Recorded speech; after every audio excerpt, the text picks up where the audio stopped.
understand what's really important to you, make those your wants, and focus on getting those things in your life and not on this whole laundry list of visual images you put on a vision board.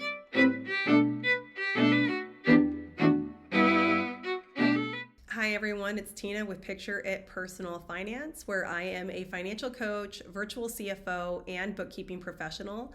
I help small business owners and corporate employees get their money life in order so that they can stop winging it and have a really great money plan in place so that they can improve their circumstances. In a recent video, I talked about being stingy with my own daughter. And it's a little bit of a cringy video, so feel free to go back and watch that. But I made reference to an idea called scarcity thinking. And this is often tied with another idea called abundance thinking or abundance mindset. And these are topics that are pretty prevalent in the coaching circle. So if you've watched other life coaches or business coaches, you may very well have heard of these ideas. I'll be honest with you. I am a firm believer in what Ralph Waldo Emerson said, which is that a man is what he thinks about all day. And this is why I think it's really important to understand how we think about, what we have and where we are in life. For example, and this is a bit of what I talked about in that last video, that if you're constantly thinking that you don't have enough, or if you're constantly thinking about what you lack and you dwell on those topics, it's probably going to be very hard for you to attain wealth because you are what you think about all day long. That being said, I've got a little bit of a problem with the abundance stuff that's going on right now too, and I want to explain that. So right now, a lot of the abundance mindset work that people are doing is they're crafting vision boards and they're crafting affirmations. And unfortunately, a lot of that stuff is, the kind of things that are pretty vain. It's like, I want to have this kind of a body, or I want to have this kind of a house. I want to drive this kind of a car. I want to make this much money. And it's very self-absorbed. I totally did this. I absolutely did this. And I'll be honest with you, pride is one of my personal hangups. I care a lot about what other people think about me. And I spent a lot of money sort of projecting an image of what I thought success looked like to other people. And this is something that I've had to truly humble myself on. And so that's why I have resistance to the way that a lot of people speak about abundance mindset now. In full candor, if you have never had a nice car, if you've never lived in a nice home, and you've always sort of had a destitute experience, then I get it. You want to try those things out. You want to be able to, if you do walk away from it, you want to walk away from it from the aspect of having had it and turned your back on it versus never having had it and always wondering what it would have been like. I recognize that. And so I'm not trying to shame or knock anyone here because frankly, that has been my journey. But what I've realized, and this is where it gets a little bit deep, but when your focus on abundance is so caught up in what it looks like or what it feels like to have certain things that scream abundance, frankly, I think that's even still tied into a type of personal lack. Like you're not good enough, life isn't good enough without having these things. And so even when you attain them, you have to be very careful because not all that glitters is gold. You could get those things and then realize that it's not enough. You need more, you want more. I mean, this is why you've got these tremendously successful celebrities and business owners who take their own lives, not to go super deep and dark here, but it's true. And it's because that's not what real abundance is. And that's what I'm really waking up to right now. Real abundance is contentment and I think gratitude, to be honest with you, which is expressed in generosity. So if you want to feel truly abundant, the key is to be generous. I want to call out another quote that is from Henry David Thoreau. I had to look over to the side to find it. Henry David Thoreau said, "I make myself rich by making my wants few."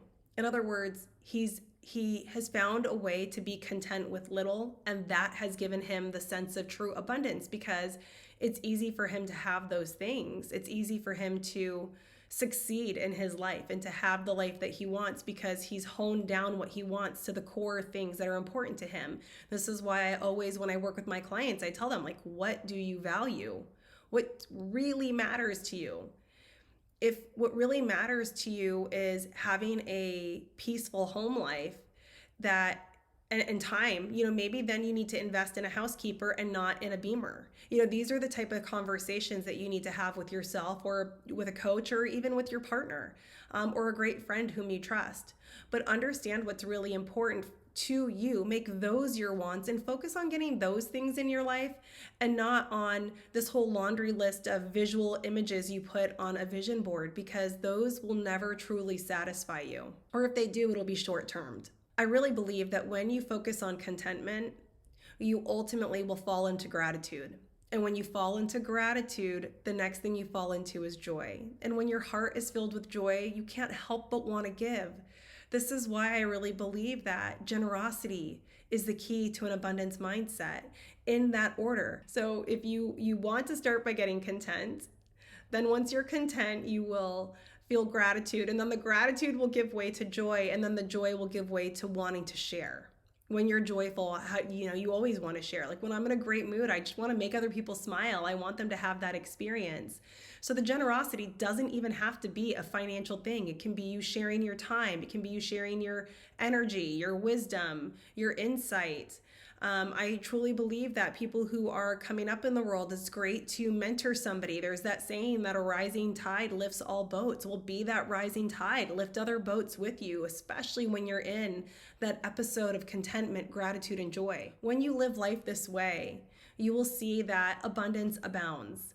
And frankly, it's kind of interesting because I was reading the Bible the other day and I came across a passage, and it reminded me of different things that I've seen in businesses where people have this identity or this idea of the giver's gain, right? I know that's part of the BNI core values of the BNI networking group, is this idea of giver's gain, that when you give referrals or when you give a shout out, when you give wisdom, when you give service, when you give insight, then somehow you will reap from that. You will gain something back from it. And so I was reading the Bible and I came across a passage in Malachi, and I'll read it to you. But let me set the stage. So this is a time where people are just kind of like, everybody's doing what they think is good in their own eyes. People are being very selfish. It said that people were defrauding laborers of their wages. They were oppressing widows and orphans. They were mistreating foreigners. They were doing a lot of things that God was not impressed with. And so then it says in the passage, this is God speaking, bring the whole tithe into the storehouse, that there may be food in my house. Test me in this, says the Lord Almighty, and see if I will not throw open the floodgates of heaven and pour out so much blessing that you will not have room enough for it. So I love that, right? Because back then it was like, your tithe. First off, let me just say, I'm not suggesting that you have to tithe to get blessing. Like, please do not take that from this video. But back then, the tithe was like, they were a theocracy. This was like to give to the government. This was the government sort of like, they did the religious stuff. They also kind of like ran the country or the nation, right, of Israel. And they also looked out for the orphans and the widows, and they took care of people. So in many ways, this would be akin to us paying taxes or something like that, but even more so because it was a smaller country, I guess would be the word to use for then. In any event, my point is that when you don't constrain yourself, when you're not focused only on your selfish vanities and what's best for you, and you start to really give and pour out to others, then it's like the floodgates of heaven can open for you, and who knows what amazing blessings will fall into your lap. So I guess that's it. That's all the more I wanted to say on this. I just really want to highlight for people that if you are stuck in scarcity thinking, and you know that, and you've kind of worked through the thoughts that you're having that are holding you back, and you want to shift into abundance, and everybody's telling you create this vision board, and then you look at this vision board of all these things you don't have, and you honestly might not even know how you're going to go about getting them. Take it down a notch, take a deep breath, and just be content with what you have. Look for those feelings of gratitude, experience some joy, and then in that place of joy, think of how you can give back to someone, anyone, whether it's at your family, in your home, if it's a friend, if it's at work. If you can figure out ways to be generous now, it will come back to you, and it will bless you in ways that you probably won't even be able to imagine right now. That is it for this video. I hope you all are doing wonderful, and I will see you in the next one. Bye.